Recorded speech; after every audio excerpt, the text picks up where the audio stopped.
আমি বিটিআৰ গভৰ্নমেন্টৰ তৰফৰ পৰা প্ৰথমবাৰ 3 দিনীয়া কাৰ্যসূচীৰে 19, 20 আৰু 21 আমাৰ যি থলুৱা বা আমাৰ যি ইথনিক কালচাৰ এটো প্ৰমোট কৰাৰ কাৰণে এটা কালচাৰেল মিট কালচাৰেল ফেষ্টিভেল লোৱা হৈছে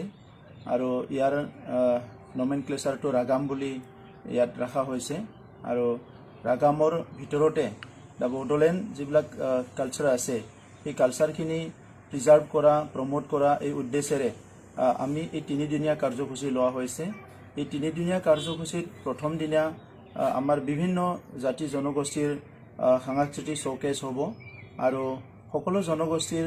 নিজৰ নিজৰ সাংস্কৃতিক লৈ পেলাই সেই জনগোষ্ঠীৰ কিছুমান সমল ব্যক্তিসকলে ইয়াত উপস্থিত থাকিব আৰু ইয়াত কালচাৰ শোকেছ কৰাৰ লগতে নিজৰ নিজৰ কালচাৰৰ কিছুমান কথা তেখেতসকলে ইয়াত দাঙি ধৰিব আৰু দ্বিতীয় দিনা ইয়াত ৰিজনেল ফিল্ম যিবিলাক প্ৰডাকশ্যন কৰিছে যিবিলাক ফিল্ম ওলাইছে বিভিন্ন ৰিজনেল লেংগুৱেজত এই সকলৰ প্ৰেজেন্ট আৰু ফিউচাৰটো কেনেকৈ হৈ আছে ইয়াৰ ওপৰত এটা চৰ্চা হ'ব কাৰণ কালচাৰটো আমাৰ ইয়াত ডাঙৰ এটা ৰোল আছে সোসাইটিটো এটা শান্তি প্ৰতিষ্ঠা কৰা ঐক্যতা গঢ়ি তোলা আৰু সকলো দিশৰ পৰা সমাজখনক আগুৱাই নিয়াত কালচাৰৰ এটা ডাঙৰ ৰোল আছে আৰু ড্ৰামা এণ্ড ফিল্ম ইয়াত সোশ্যাল ৰিফৰ্মেশ্যন আৰু সোসাইটিৰ বিভিন্ন সমস্যাবিলাক সমাধান কৰাত সোশ্যাল এৱাৰনেছ কৰাত যথেষ্ট সহায় কৰে। তো যোৱা বছৰটোত কৰোনা ভাইৰাছৰ কাৰণে আমাৰ কালচাৰেল এক্টিভিটিবিলাক বহুত কমি গৈছে। ইয়াৰ পিছত পোষ্ট কৰোনা বা এতিয়া কৰোনা খাম কাটাৰ পিছত আমাৰ বিভিন্ন এক্টিভিটিবিলাক কেনেকৈ চলিব আমাৰ কালচাৰবিলাক আমি কেনেকৈ জীয়াই ৰাখিম এইটো লৈ পেলাই নেক্সট ডে এটা ফিল্ম বা তেনেকুৱা চলচ্চিত্ৰৰ বিভিন্ন ব্যক্তিৰ লগত আলোচনা হ'ব আৰু থাৰ্ড ডে ইয়াত যিবিলাক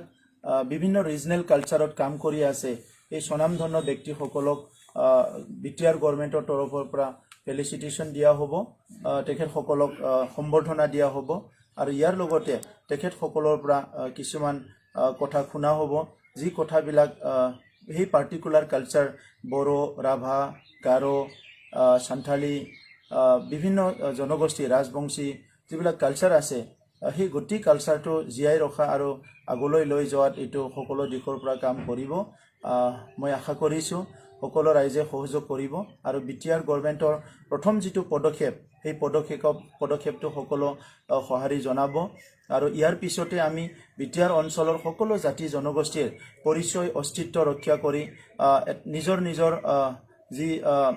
চহকী জাতীয় ভাষা সংস্কৃতি আছে এইটো ৰক্ষা কৰি আগুৱাই যোৱাত চৰকাৰৰ কিছুমান পলিচি আমি ডিক্লেয়াৰ কৰিম এনাউন্স কৰিম আৰু ইতিমধ্যে আমি সকলো জনগোষ্ঠীৰ কাৰণে যিখিনি আমাৰ পুঁজি আছে ইয়াৰ পৰা কিছু ধন আবণ্টন কৰা হৈছে